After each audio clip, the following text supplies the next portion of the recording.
Yo, every week I scour the interwebs to find juicy free games for you to enjoy, and this week is no exception. We got an interesting mix of games this week, and I want to start with the Elder Scrolls Online, which is free to play from the 8th until the 19th of August.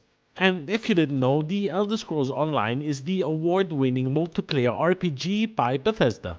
Here you battle, craft, steal, explore, and combine different types of equipment and abilities to create your very own playstyle. And you know what's even better? No damn game subscription required.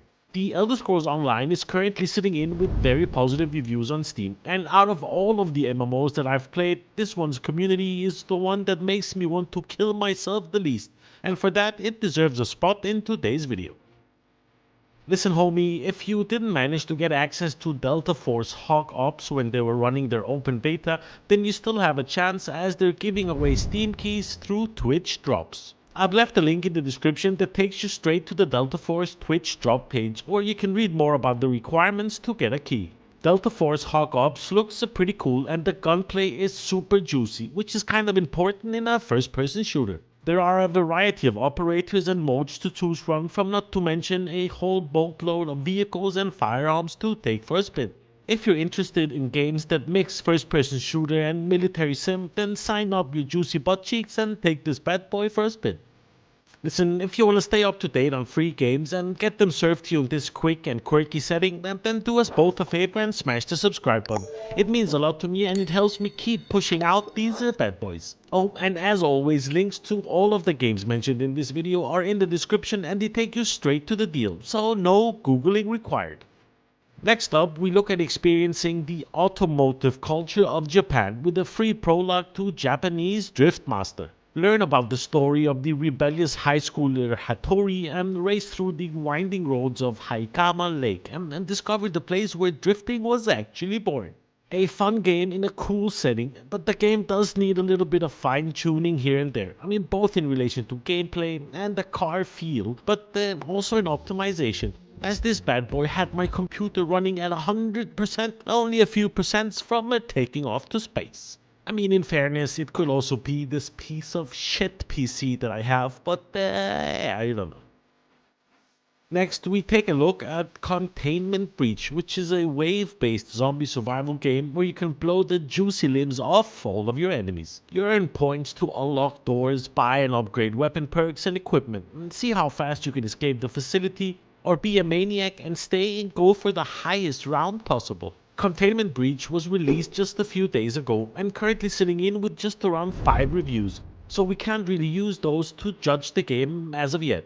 But if you're in the market for a shoot 'em up, top-down shooter that loves permadeath, then my boy, you are in for a treat.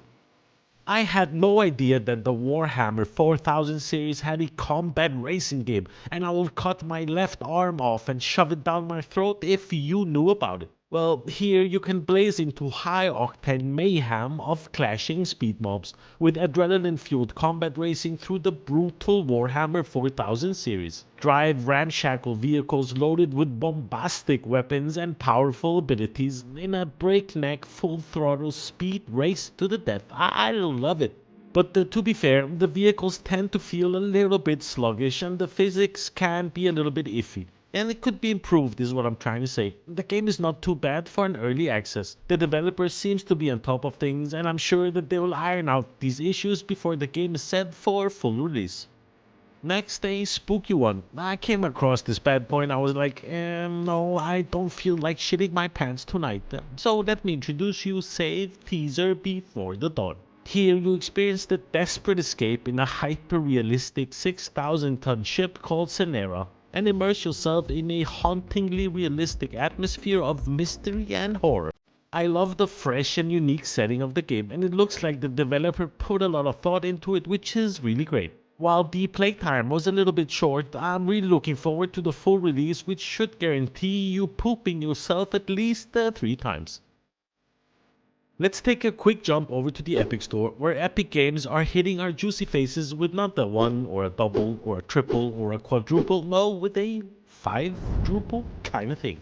First we start with Cygni, which is an unrelenting onslaught of eye-popping visuals, ear-bursting soundscape and mind-melting action. Here you'll be outgunned, outmanned, and on your own, where you plunge into a sky full of hell in a last-ditch battle to survive. I was surprised by the juicy visuals in this bad boy. Like, the explosions are really a 10 out of 10 Sickfishsticks approved level of goodness.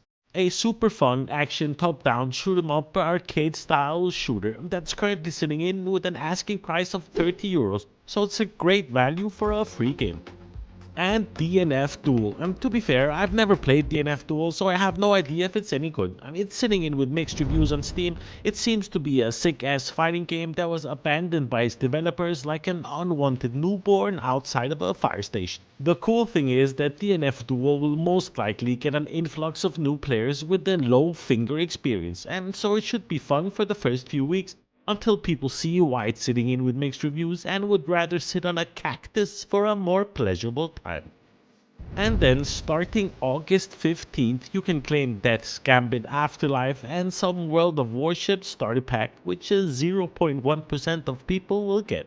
Death's Gambit actually has my world famous Sickfishsticks seal of approval. It's one of the better Metroidvania styles, like RPGs sprinkled with just the right amount of pixelation. Death's Gambit Afterlife is a challenging 2D platformer with deep RPG elements. As an agent of death bound to his service, you have to unravel the mystery of Seraton and discover the true price of immortality. The story, the art, the characters, and the combat system are all a 10 out of 10 amazing. And to be fair, it can really not be argued, it's easily one of the prettiest, most satisfying Metroidvanias around. So if you're gonna claim anything from today's video, make sure that on August 15th you have your attention pointed to Epic Store and get your hands on Death's Gambit. I'm not totally sure how much time you want to spend on the World of Warship starter pack. I think they're gonna throw a ship in your face called the Albany and probably a little bit of virtual currency and stuff like that. But I guess if you're into World of Warships, it's an opportunity to get an extra ship on the free. And that pretty much brings us to the end of today's video. Thanks a lot for taking the time to watch my video and commenting in the comment section. I read each and every comment and it warms my heart that you guys are so damn nice. Thanks a lot for taking the time to watch my video. Thumbs up if you liked it, thumbs down if you didn't, subscribe if you haven't, like, yay, why not? Thanks a lot for watching and I'll see you in the next one. Peace.